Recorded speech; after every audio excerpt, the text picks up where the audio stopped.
from all around your lawn. I'm here to tell you how football is strong. We're the best.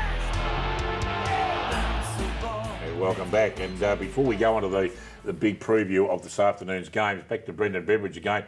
This afternoon, as I said before the break, it is Pink Ribbon Day today. Yes, the 94.7 match of the day this afternoon is the Bellpost Hill Winchelsea game. But Brendan, they're all going to be running around, well, in pink. In pink. Pink flags. Pink shirts, pink flags. Absolutely. We want to support the GDFL initiative. And it's basically an all-ladies day on the ground. Basically all female umpires. No bad language. Will be tolerated. Exactly. The girls will be up for it. People are more behaved than they were once, aren't they? Oh, yeah. We really don't have an issue down here. Except for Dale when he gets a bit carried away on the under 18s, that's about all. Oh, I don't say anything from the bench on the under 18s. Oh, no, mate, no, look, it'll be great. So get out there this afternoon, folks, and support Pink Ribbon Day, and particularly the 94.7 match of the day, Bellpost Hill and Winchelsea, where you'll see all the umpires running around in pink and no smart comments either. Now, the game on this afternoon, as I said, Bellpost Hill and Winchelsea. Dale, who's going to win it? Well, look, on the current form, you'd think that Bellpost Hill would be far too strong, but we look back to the first game or second game last year, and Winchelsea turned up and actually ran them off their legs. So that'll be very interesting just to see how they come out. I think they've lost their personnel, has changed a bit at Winchelsea, if we've discovered over the last month or so. But their performance is not too bad. They haven't been too far away. Obviously, last week just fell away late in the game against the Werribee side, and I just think Bellpost Hill at home will be just a little bit too strong. Brendan, now we're going to ask you for your tip, mate. If you get it right, you know there'll be a lot of criticism about how did he know who was going to win the game. So who do you reckon's going to win anyway, mate? I think Bellpost Hill for this one. Bellpost Hill. So the umpies love Bellpost Hill. We got that out of the way. Fantastic. Okay. Up at the Duck Pond, the Werribee Central Centurions Grubbications mob. They're looking forward to welcoming the North Geelong Magpies up the highway. I'll go to you, Brendan. Who do you reckon will win out of Werribee Centrals and North Geelong? Well, I think it'll be Werribee, but I think North Geelong will give them a good run for their money. They're an exciting young team. Oh, okay, that's very good. Oh, well, Grubby will be happy about that. The umpies reckon you're going to win, Grubby. That's because you love the umpires, Grubby, don't you? He really loves them, doesn't he, Dale? He does. He gives us plenty of advice. I know he gives plenty of advice. Lucky it's not the pink day up there with them. Actually, it'd be good to see it up there early in the morning because you want to get out there and watch Grubby do the running for the under 18 side, mate. That you talk about blokes that are swift across the ground, it's unbelievable. But going back to the game, look, North Geelong would have to improve immensely over their last performance against Bannockburn. And Werribee seemed to got on a bit of a roll. Rosenweig's back in their side. They've got Kitchen, they've got Camilleri, they've got Calvert. All these blokes playing for their forward line, and when they all play and play well, very hard to stop. The defensive end of North Geelong's pretty good. Reynolds was really good last week. Fletcher, as you spoke to off air, Dick, he was great with his run. I was a little bit disappointed. They actually moved Armistead off the wing last week, and I thought he provided a bit of carry out there. Another young kid on there is young Benny Bryant. He's going to be a great football for North Geelong if he stays at the club because he shows a fair bit. And the old reliable Mr. Darren Matheson down the back was pretty good. Although, as we said, Aaron Eddy kicked 7 last week. His game wasn't too bad, but just the weight of numbers. North Geelong will have to play a really good game through the middle of the ground and hold them up because otherwise it could be a bit of an embarrassment again for them. Inverleigh Hawks sneaking under the radar, playing some great footy, and you would think, Dale, they've got a pretty easy game against the Geelong West Shooters. Yeah, not much joy for Geelong West. We spoke about it last week, Dick, unfortunately. Look, they've just got to go out. The only thing I'd suggest for Geelong West, and I'm not too sure whether Chris has got their game plans obviously set in place, but I think they've got to put their better players up and down through the middle of the ground and just kick the ball through the middle of the ground. They're going to make mistakes, but at least then they're only having 2 or 3 skills to get from one end to the other. At the moment, they're playing a little bit too wide, going around the outside, and it's taking 3 or 4, good effective skills to get from that area from one end to the other. So, yeah, Inverleigh quite easily, I would think. Brendan.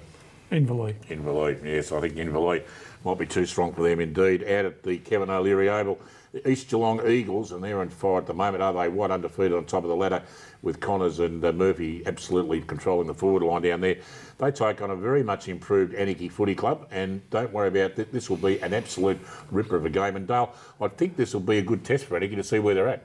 Well, 2 weeks ago they had Bellpost Hill, got beaten by 6 at Bellpost Hill. But if this game had been at home, it would have been a real interesting game. I think East Geelong probably would hold sway. Yep. As you said, the blokes that are kicking goals from Lucas Murphy seems to keep popping up there every week. I'm not too sure how many he's actually got for the year, but he wouldn't be too far behind Briggy, I wouldn't think. They've also got Primke who can go up and down the ground. They've got Closter who can still play and kick goals. They've got a fairly big forward line and mobiles, which is a real bonus. But Anarchy have been pretty good.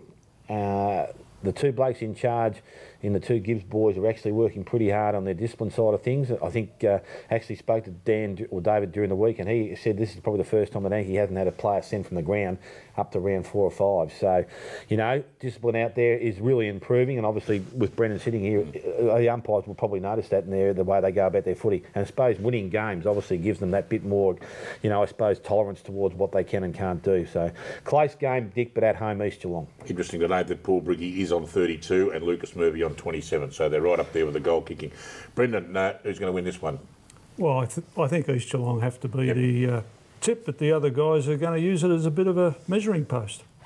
Yeah, they look like they're pretty strong, East Geelong Eagles, at the moment, and playing at home, they are pretty awesome out at Richmond Crescent. Another game on this afternoon, it's out at the Devils Playground, and it's the Crier Devils, and they take on the Tommy Tigers. Come on, Brendan, you can lead off with this one. Crier or Thompson? I'm going to go Crier on this one. Strike. Now we know there's something going on now. Saw them a couple of weeks ago, and they were playing some pretty positive football against Inverleigh, and I thought then another 2 or 3 weeks and they'll get their game plan together. Dale, can you top that one? Yeah, no, I don't know where to go with this one. Thompson aren't playing that well, are they? So no, Thompson aren't playing well. As I said, they beat Bannockburn 3 or 4 weeks ago, and you thought, well, maybe they've turned the corner. They've still got those old experienced heads. They've got a blend of young kids. Crier, very much the same. Some old blokes in there. If either side can get an early jump, I think they're going to win the game. So at Crier at home, you would probably just tend to fancy them just over the line, I think, but they'd have to play really well all day. Okay. The very last game on this afternoon, it's out at the Winter Resort at Producers' home ground, and it's the Belmont Lions taking on Bannockburn. Now, Brendan, if you go for the Belmont Lions, we know that you favour Cogsy's mob. We really do, because I know Cogsy's been an umpire's friend for many years, but Belmont Lions out at the home ground pretty strong. Cogsy's a great guy, but I really... No, you weren't supposed to go that far. Can't quite go and tip Lions on this one. No, okay. Bad luck, Cogsy. Yeah, he's not happy. He's making signs there.